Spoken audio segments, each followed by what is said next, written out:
Your Brilliance. I'm Deborah. And I'm Stacy Walker. And today we have a special guest, Marie. Marie, do you want to take a moment and introduce yourself and tell us a little bit about yourself and how you help people? Yeah, so I was just getting ready to jump in. I was like, and I'm Marie.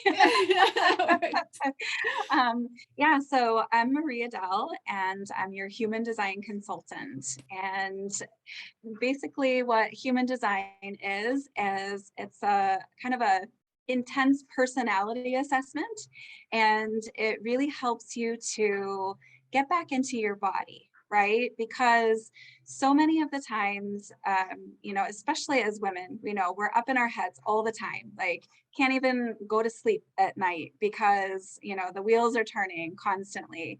And then that brings a lot of like anxiety with it. And then, we're thinking about what we should have done and what we could have done. And then that leads to depression. And so there's like this cycle that happens that comes with that. And when we're really able to kind of tap back into our bodies and really listen to our intuition, then it's so much more helpful for us to kind of break some of those cycles, release those cycles that we've had that aren't serving ourselves any longer, and be able to move through them much more gracefully and much more quickly than we ever did before.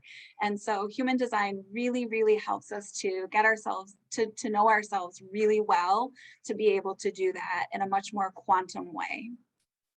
Wow. And I thought I was the only one that I go to bed, my husband's out, he's sleeping, and I'm still going over everything thinking, yeah, I should have done that. Or maybe I should do this tomorrow. I should do it the next day. Or I should, constantly. And pretty soon I'm just getting up and trying to get stuff done because there's no point in trying to sleep. Wow. Wow. Thanks, Maria. I'm sure there's a lot of people watching this. What do you think, Stacey? It really resonate with just so far what Maria shared. Well, first of all, Marie, thank you so much for being a part of this series and for having so much knowledge and expertise in human design, because each and every one of us has our own set of unique gifts, personality, vision, mission of what we want for life. And for you to be able to help people on their journey to just really pinpoint like what's aligned for them and what's not, because it makes it so much easier for them to decide, is this something I want to commit to or not? Is this something I want to invest my time, money, or energy into or not? So thank you so much. I'm very fascinated about your work, and also excited about what you're going to be sharing today. And what a great segue. And today, Marie will be talking to us about how discovering your unique personality or genius will help you succeed. I'm so curious about this topic. Man, take it away, Marie. Yeah, well, thank you again for having me on. I'm so excited to be on.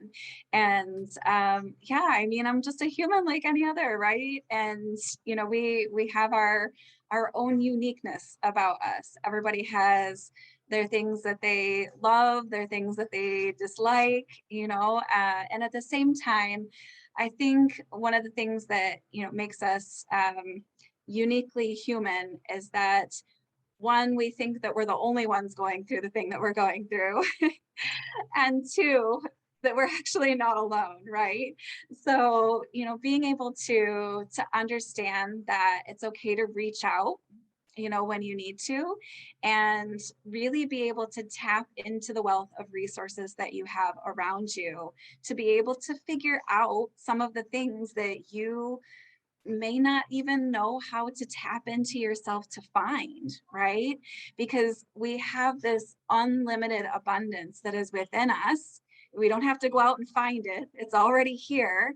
And at the same time, we are closed off from it a lot. And so really being able to listen to yourself is so key, and being able to tap into that passion that you even have to begin with, because maybe you've forgotten that you're actually a passionate person. And maybe you never even really had a taste of what it was to be a passionate person, or maybe you've had glimpses of it, or maybe you have boatloads of passion and you don't know what to do with it, right? So there's a spectrum of it, and wherever you're at on that spectrum, it's okay, right? Because that's your journey and where you're at. So I really love, the idea of being able to take your passion, figuring out what your passion is, and putting that into a business, because if you choose something that doesn't resonate with you, then your like your energy that you have that's coming out from you is not going to connect with other people. They're going to sense that insecurity or, that waver, that wobble that you have around it, and it's not going to be successful. So it's really important to be able to figure out who you are and tap into that passion that you have. And it's okay to take time to figure out what that is too. Like there's no time frame on that either. There's a spectrum of that. So, I mean, I think of like, oh, I forget the name of the lady, but she's a very famous painter, Grandma Moses. She didn't start until she was like 70 or 80 years old or something like that. I mean, come on, like, did you imagine if she was beating herself up for 80 years of her life before she started painting? So, I mean, it's just not that we all have to wait 80 years. And at the same time, like really getting to know who we are and understanding who we are, that is the very beginning of figuring out what your passion is for a business. So I'll stop there for a second and then take a breath, and you can comment, ask questions, anything.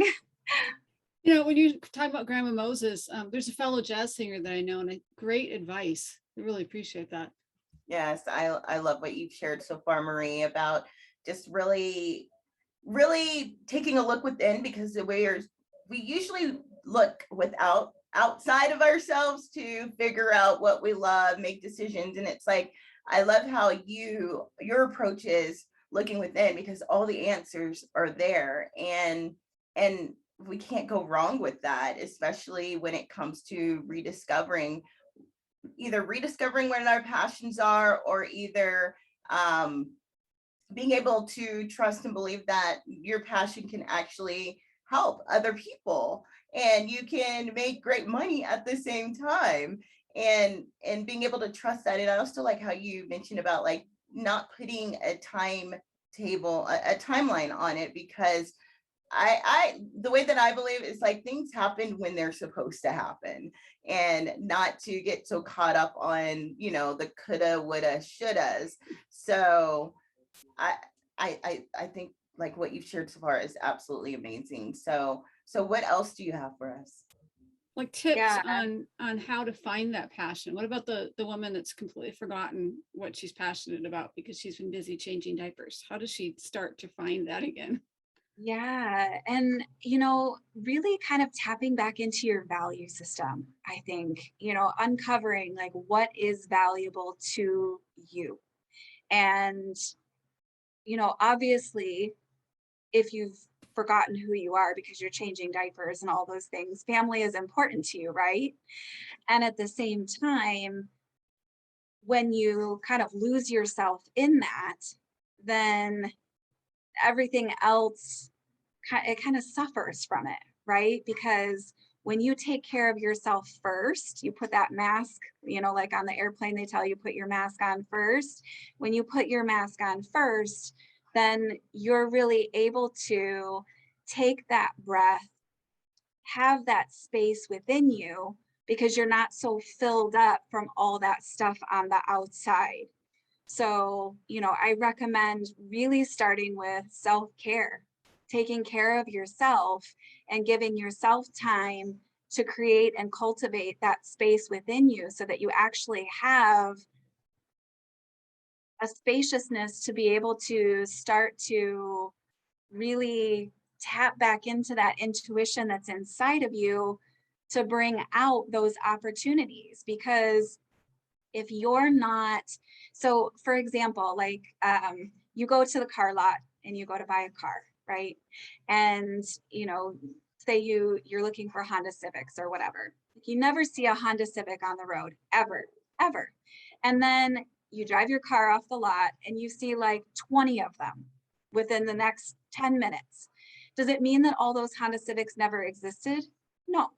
It just means that it's not in your brain's frame of reference.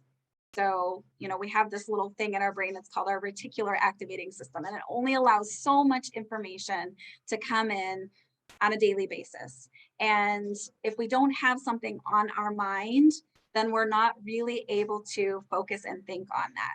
So if I'm thinking, I don't know what my passion is, I have to find my passion, like all of those things, and we're running through that in our brain, then that's what our brain is going to focus on. It's going to focus on, I need to keep trying to find what my passion is. I need to keep trying to, figure out what I need to do. And it doesn't actually give you the space to actually find that passion or figure it out.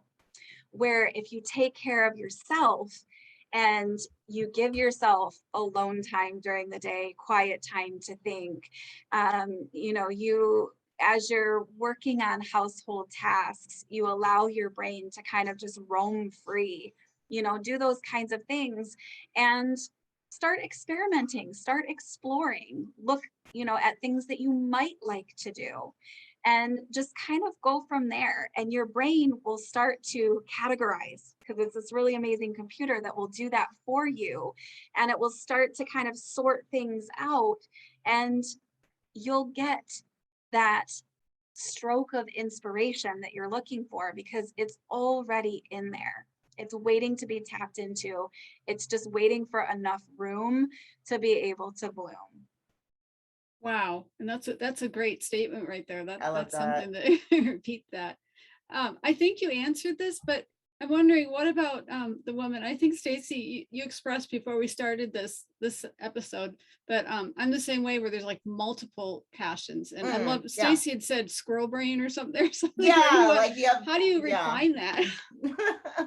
Yeah, so I think that for me, like, my challenge isn't that I don't know what to do, it's that I have too many things that I'm passionate about. And it tends to take my focus away from like the one thing, right? And if I've learned anything in my journey in business, it's that when you have one offer, right? If you're able to have one offer that resonates with everyone, when they come, you can give them all the rest. But if you have that one thing that you can focus on until you get good at that one thing, like, don't just do it for a little while and then say like, okay, this isn't working, right? When you haven't really given it a fair shake.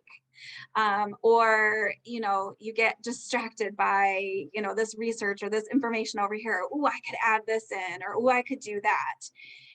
One of the most important things is that consistency. And for me, my consistency muscle is like a noodle.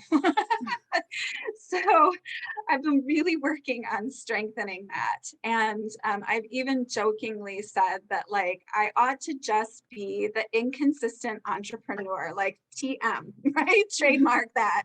Because, I feel like when you, again, give yourself that space and that grace to be able to move in the way that is most natural for you, you are going to still attract people, and you're going to attract the people that are going to desire to work with you, because you are being your authentic self instead of pushing yourself to do the things, right? So I have like an offer that I speak about over and over again. And at the same time, I have other like offerets that come off of it as well. So if I could say anything about that, I think, just that ability to be able to know that it's okay to be multi-passionate. There's nothing wrong with you to be multi-passionate. There's nothing wrong with having, that, I call it shiny object syndrome, where you want to go and learn about as many different things as you can and bring them back in for your clients. And at the same time, if you can just stick to like one thing, then when they come to you, you can offer all the rest. And just knowing that within creates that kind of peace. It's like, I don't have to, like, for lack of a better phrase, like vomit all over everybody, everything that I know. Because I think that is a, like when you're a high achiever, you want to do that. Like you want to give everybody everything, and you really just want to help everybody. And when you want to help everybody, you help nobody. So Wow. it's, Wow. yeah. Well, great advice. Stacy, what are your thoughts? My thoughts on this is that great insight on that, because focusing on one thing is like your quickest path to success. Because if we focus on too many offers at one time and until success, until you've mastered your marketing and sales and the money's consistently coming in, and then expand from there. Because I tell you, I've done it before where I've offered several different things before prematurely, and I could never really get good at offering that one thing. So I love the one thing approach. It keeps things simple, really. Definitely. And Mhm. Marie, how can people find you and connect with you and find out about that one thing that you're offering? Yeah. So I have a group on Facebook. It's called Color Your Life in HD. And it's a kind of a play on human design, but also high definition, right? Because I feel like, you know, I lost myself in my relationship, in being a mom, all of the things. And I worried about coloring inside of the lines the way that everybody else told me that I needed to. And so, by really discovering that I get to be me and I get to color my life the way I want to. Dang it. so so that's, I'm like, and I feel like that can resonate with other people too. Like just that being told all the time of like who you are and what you should do and what you should be. And and I also keep it simple, right? So I have a Facebook group. I don't have a website. I don't have I have Instagram. I'm on there rarely, right?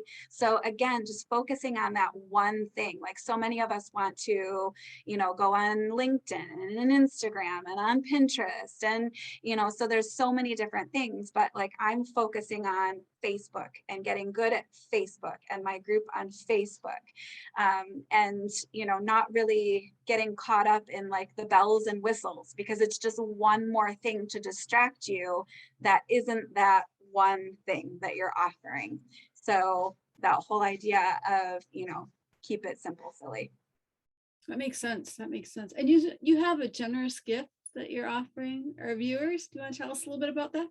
Yeah, so anyone who would like to reach out, I have kind of a write up of your particular human design. And it's not every single part of it, because everybody's human design is unique. And at the same time, there's enough in there to get you started on your journey of figuring out you. So that way you can get started on your business journey and tapping into your unique genius, your passion. Excellent. And finally, what are your nuggets, your words of wisdom for the viewers?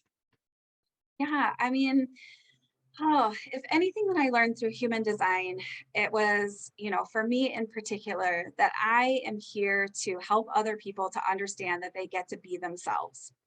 And that no matter how long it takes, or where they're at in life, or how they feel about a particular thing, everything is happening at the time that it's happening at for a reason, and we get to be on that journey. There is not a finish line. I guess when you're in the ground is the finish line. And at the same time, like there's not a spot where it's like, if I don't have this by this time, then, all is lost, kind of a thing. Like we. Wow, so inspiring. Thank you so much, Marie. And that's it for our session, our episode of Package Your Brilliance.